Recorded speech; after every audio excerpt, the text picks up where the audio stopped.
something super special for you guys. Probably my most requested was vlogging at the post-apocalyptic LARP that I do once a year after the fall. Yeah, basically, it's a really, really immersive game, so they don't allow cameras and videos and things like that on site. Also because there are some pretty extreme things there, like one of the groups is pretty known to be quite racist against mutants and things like that, but you might see things on their kit that they might not want photos of all over the internet. There's also a group that do like blood sport and are cannibals in game. They might not want video of that popping up online or photos for professional reasons.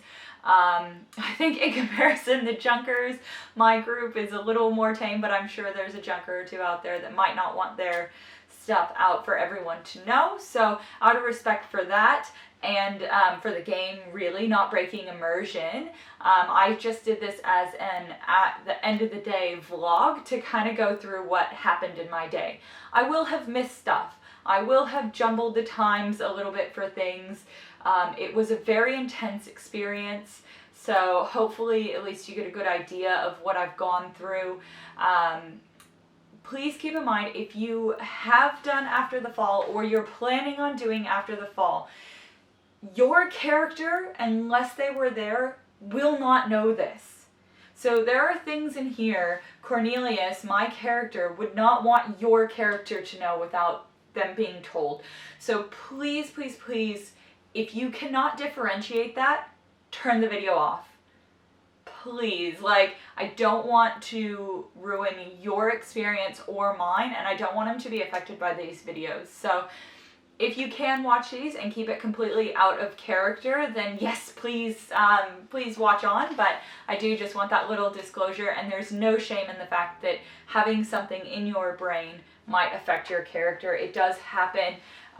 It's called bleed in, so it's a real thing. Don't feel bad if you're one of those people, because I think we all do it to some point. At this game, I actually intentionally have not read any of the crafting rules because my character doesn't craft. So when people come up and say, oh, how do I do this? I can legitimately go, I have no idea, because I wouldn't. My character wouldn't, and I don't want to break immersion. I also didn't find out what abilities the mutants could have, because they have a whole section in the character book, but I didn't think my character would know those things, and she's not a mutant, so I didn't even read any of those. So as things were popping up in game, I'm like, holy crap, you can what? Like, what? That's a thing? So yeah, really, really cool to do that, and I do it myself. I intentionally don't read things so that my character and myself can learn about them in game, which I prefer. So yeah, another quick thing, the emotions in this are real. I know that sounds really cheesy. It's not me acting. It's such an immersive game, and it's probably my favorite thing about After the Fall. It was a roller coaster, and I was absolutely emotionally wrecked at the end of it. So just keep that in mind, and please be kind with that with your comments. Like, there are tears, and they are ugly tears, and it's real and it's raw, and yeah, that's what I wanted to capture for you guys. So hopefully you appreciate it. It's not my super cutesy self, so a little different. And yeah, keep in mind it was really hot. Dehydration was a thing. I had some issues with food as well, so I ended up having a migraine and whole bunch of other stuff, so I won't bore you with all that, but this is the first video. It is a half day on the Friday, so all of this happened to my character in half of a day. So keep that in mind. That tells you how full on it is. So I'll just get right to it. Thank you so much for watching this intro, and I hope you enjoy all the videos. Make sure to comment if you have any questions about my character or After the Fall. If I get enough of those, I will do a separate video for you guys answering your questions. And don't forget to subscribe so you can see the other videos as they pop up. Anyway, here we go. Thank you. Well, I guess I should introduce myself. Not that it really matters. No one's ever going to see this. But my name's Cornelius, and Ivan and some of the others, they were out in the waste and they found this device, and look, we have no way to recharge it. It doesn't take any sort of normal batteries that we have. And quite honestly, we don't have a way to see back what's recorded, so it's pretty useless. They're gonna tear it apart and make something better out of it. But I thought it might be a good way to try and keep a little bit of my sanity, because things are getting worse and worse, and I thought maybe talking about it out loud where ain't nobody can hear, I thought that might help. So why don't I just start from today? Just from the beginning through to the end. Well, we got all our family together, and that's nice. All the Junkers, we're definitely all family. That's something you ought to know. Most of us believe in the good word of Oprah. Mama Vulture, she leads us, and I'm her second in command. I have been for a very long time. Mama was on Oprah once, you know. It's a very proud moment. And she got to meet the woman herself. Look, I didn't believe in Oprah before this. Not as like some magical savior or I don't know. Some people see her as almost like God or a Messiah. But her teachings, they're what brought us together and have kept us pretty darn civilized compared to some folk. Anyway, we got together and we're planning a big yard sale for tomorrow. I got to go around and invite folks from the other factions, and that was really lovely. I hope they all come around tomorrow, get some good trade. Hopefully they get some stuff they need. Hopefully we get some stuff that we need. We got lots of things on the go. We're trying to work better as a family, and we've got a nice workshop now. So, and Widget, oh, he has a bright new star, Danny Mae. I love that girl. She's so young and innocent. Reminds me that maybe there's still hope in this world. A lovely girl like that can survive. But she's with us now, and that's the important thing. And she's doing lots of training and learning lots of stuff. It's fantastic. I even got to see Biscuit. She's one of the mutants, and she just hasn't been doing okay. She's been getting worse and worse over the last 10 months, and she got real sick. I'm not sure what or how, and she won't tell me. She won't tell me what's going on, but I'm getting closer. Every day I'm getting closer to finding out and hopefully helping her. I want to see the old Biscuit that we know and love. And I always chat with some of our other mutant friends.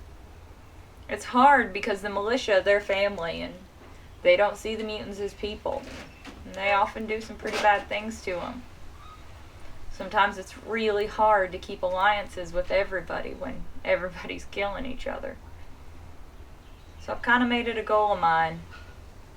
What with Mama's health getting worse and worse day by day, I'm gonna have to step up and take over at some point. And it's my goal to make Sanctuary a sanctuary again. Somewhere where the people inside look out for each other. It doesn't matter if you're faculty or junker or pit fiend or mutant or even militia. I want everyone to just be civil.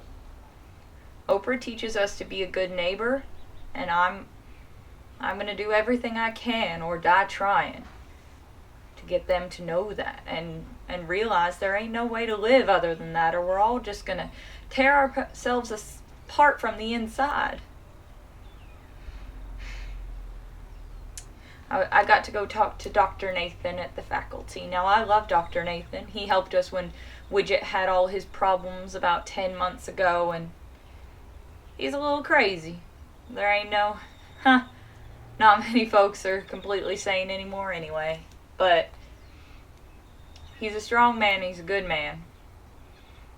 And I really think that he has something that's part junker in him, and that's wonderful.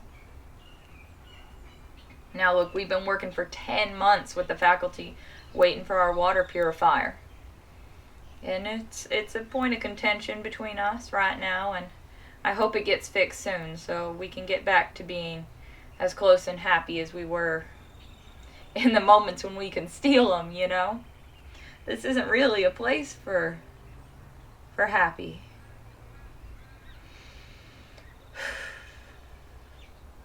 Well, look. Okay. Some new folks have come by. They're calling themselves the Outsiders, and they have lots of good things to trade, so I went down to make another friend. Be a good neighbor, as it were. Introduce ourselves and show that everyone inside the walls wasn't just crazy and all that. Plus, they might have some stuff that we need, and we might have stuff they need. So I went down, and I kind of discovered that they're a bit like junkers that travel. They've got mercenaries, though, and we don't hire ourselves out. Our guns are all for us and our friends. Seems weird to take payment for such a thing, really.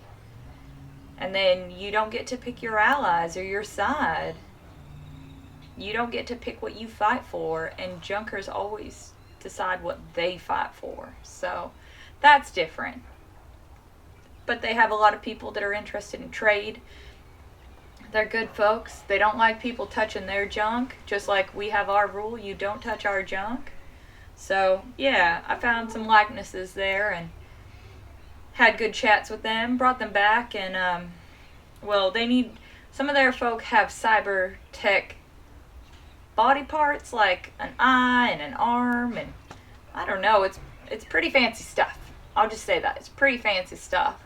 And, it's pretty rare, but yet they seem to have a lot of it. So, yeah, a lot of it's broke, though, so they needed to go and meet the folk at the faculty.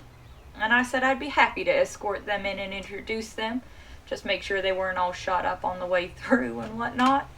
So, in we went and dropped them off, had a bit of a chat and all that sort of thing. Mama, she was in a meeting with all the heads of the different factions, so I felt it was kind of on me to make sure these folk felt okay. And I wasn't 100% sure what they were talking about, but later I found out they were talking about what to do about the mutants, and that wasn't looking good. A lot of folk are against them and want them to be either done away with, which I'm really against, or made to register every power they have, because folks are really scared.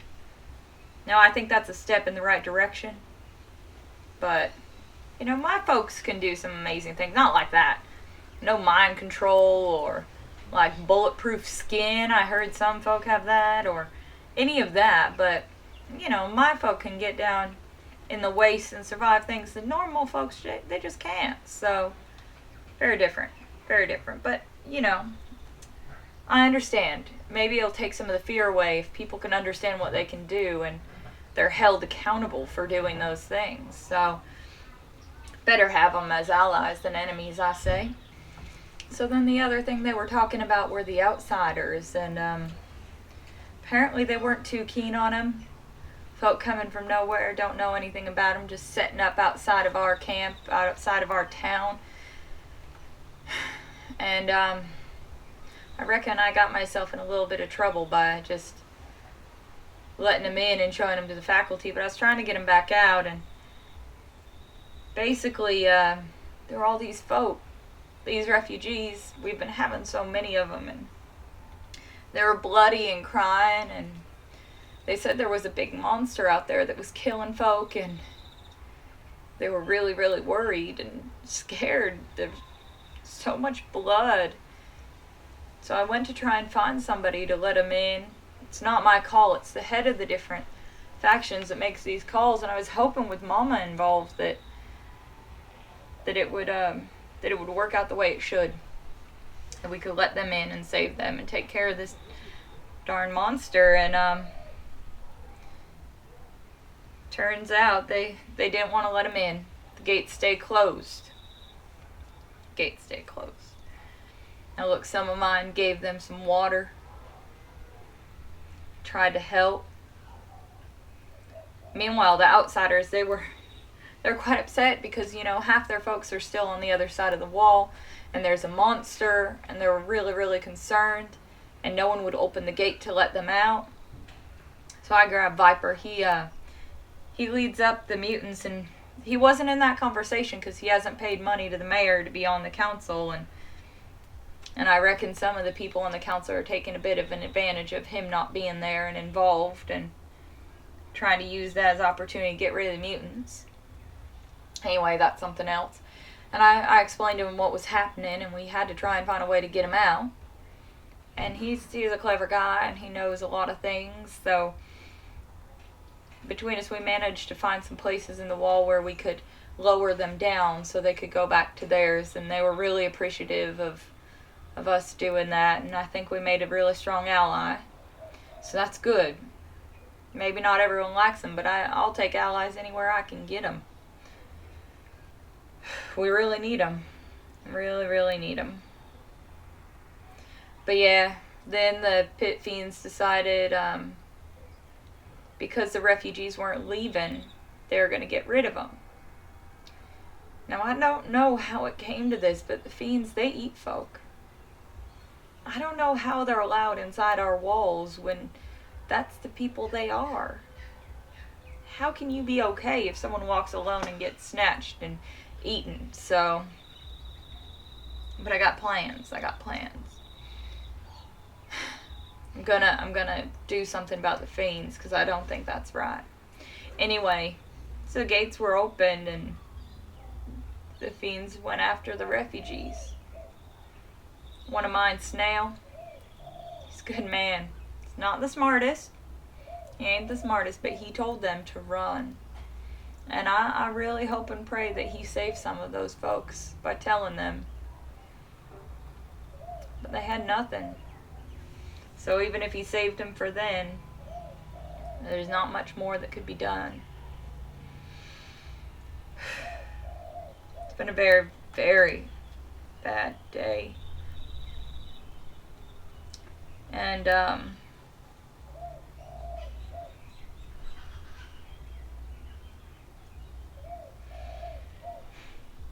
look, before the fiends went out, oh, how would I forget? Before the fiends went out, there were calls that there was a sniper and people are getting shot at. I ran up the hill and Ivan is standing in the middle of the road.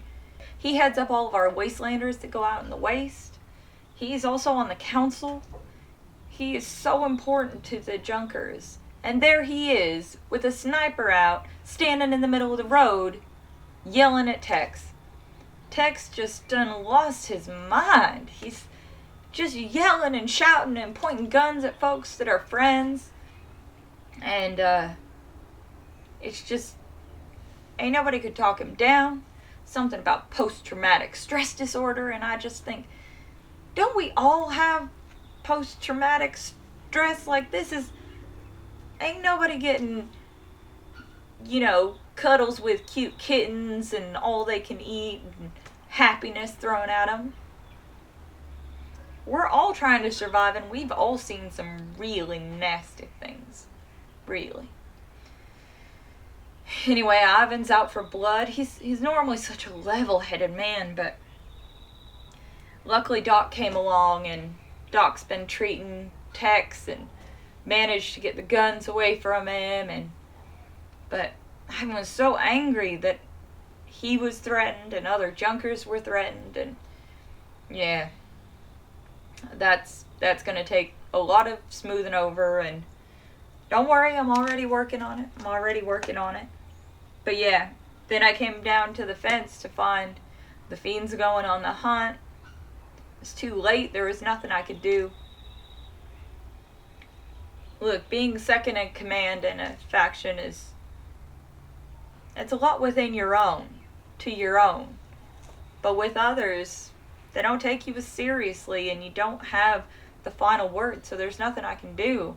And Mama was so sick, she wasn't even down there, so I don't know. Anyway, after all this, The monster was not seen again. But somehow, one of them pit fiends, one of the dumber ones, in the middle of the night, let some refugees in. And they set up a little camp at the gate, making people pay to go in and out, letting in more refugees. And yeah, that's something we're gonna have to deal with. But it's late. Can't do no more tonight. I'm just thankful Ivan's alive, and Mama had a pretty good day health-wise, which is pretty far and few between. She keeps forgetting things and having to take lots of naps, and I don't feel good about it. But I have hope that tomorrow will be a better day. We have the yard sale after all. Gives us a good chance to talk with other folk. So I'm gonna get some sleep. And if I'm still here, maybe I'll do this again tomorrow.